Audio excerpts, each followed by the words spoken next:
Macho John Madden Juanito in Akumal, Mexico. I'm talking a little fast because I'm trying to talk when all I want to do is roll around on the floor and moan with pain. I'm kind of doubled over with pain right now, and I'm a little confused about why the pain is just getting worse today. And I'm using more, a better combination of painkillers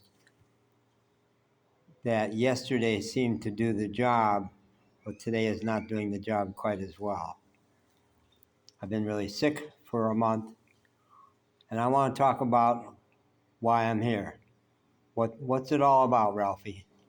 What's it all about, Alfie?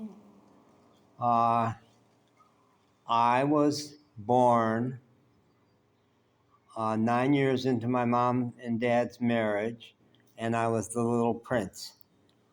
My mom and dad were working class Irish Catholics in Chicago, and my dad was an alcoholic, part of a whole crew of alcoholics, his whole generation.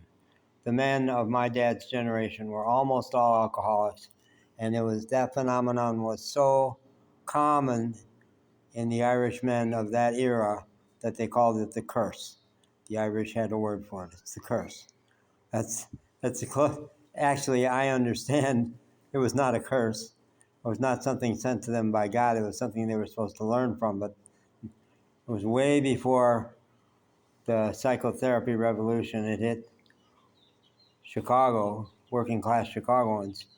When I was born in the 40s, on either coast, you might go to therapy and get a therapist who would explain that my dad was depressed because he was angry, because he had been stripped of his power by the Catholic Church, which had taught the women of that generation to be frigid and to hate their men and to brand them as losers, which sent them into alcohol and just perpetuated the whole cycle. And in the middle of all that, I was trying to figure out how to be a good man. And I thought, well, I obviously was born to make my mom happy. Let's get good at that.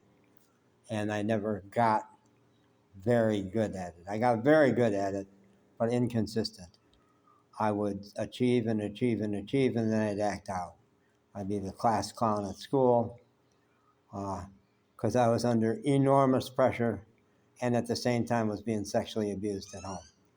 So I ended up being a family therapist as well as a psychotherapist and a clinical psychologist. And I often thought, oh my God, if they had gotten me to a family therapist, if somebody had seen, and certainly my mom knew what agony I was in, but she couldn't see it. It was crucial to her not to notice. So a big step forward was when I dropped out. First I was going to be a Catholic priest. I thought that would make her happy. Then when I couldn't endure the seminary after 5 years, I was going to be a doctor, a physician. And I actually was awarded a 4-year scholarship to medical school, even though I did my best to not get it. The night before the interview for the scholarship, I got drunk. And in the office waiting for my interview, when they came out to get me, I was sitting on top of a filing cabinet.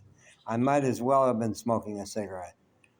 I could not have more clearly said, fuck you, I don't want this scholarship.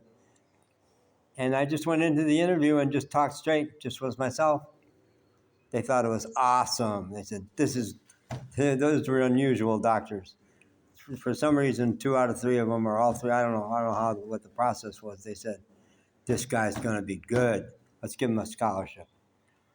So I ended up turning it down because I really, really, really did not want to go to medical school, and it would have ruined me. It would have ruined me. And the process of saying no was so important to me. So important to me. So who am I? Ramana Maharshi I've had lots and lots of spiritual teachers. Ramana Maharshi has been the most dominant of my last 20 years. And he was known for the question, who are you? People would come to him and say, How can I become more spiritual? Because it was obvious that he was a saint. Never claimed to be a guru, but he was obviously a saint. Very wise, holy man. Never wrote a book, but they wrote down what he said. In the last part of his life, he went absolutely silent. And they'd say, he was in India, Arunachala, and someone would say, how do I become more spiritual? And he'd say, forget that question. Who are you? Ask that question. So that's been my preoccupation for at least 20 years. And someone who helped me get a clue, the last video I shot, even though I've been wildly sick for a month, I also have been creating videos. My stories from my life, and things that seem unrelated. Like my brother does not understand why I took the time yesterday morning to respond to a Riviera Maya news, that was the Mexico News Daily. I'm living 2 years now in Mexico, I'm in the Riviera Maya. Somebody wrote a letter to the editor of the Mexico News Daily complaining about the lodging they had gotten. There's their annual week-long vacation in Isla Mujeres, fabulous island, and they gave him a week at this fabulous house right at the end of the runway at the airport, and there was a generator there that was destroying their experience. And this guy went on and on and on about how wrong and terrible that was, and I'm never going to come back to Isla Mujeres. And so I sent a spoof letter to the editor and published it on my Facebook, basically saying, you poor baby. There you were in their gorgeous house that nobody in Isla Mujeres could afford. And you had a noise. In the U.S., the power company would know better than to annoy tourists. In the U.S., that generator would be in a poor person's neighborhood where it could destroy the quality of life and the health of poor people year-round. What's wrong with these people? They're so upset. You have a right to be really, really, really upset. And also, by the way, instead of blaming Mexico and Isla Mujeres, you might want to kind of blame your travel agent.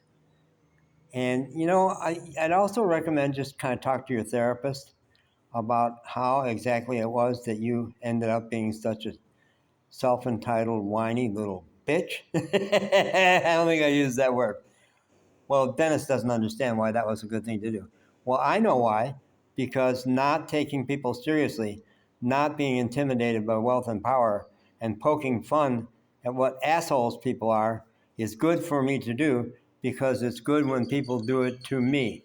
And the most recent video I put up this afternoon was about Carolyn Lukensmeyer, who in my field, organization development, went on to consult to Bill Clinton. And she did high level consulting for Bill Clinton and Gore. But along the way, she mentored me at the Gestalt Institute of Cleveland, and she loved me enough to totally jump in my shit, string me up, torture me, get me absolutely confused about which end is up, because she loved me. And the way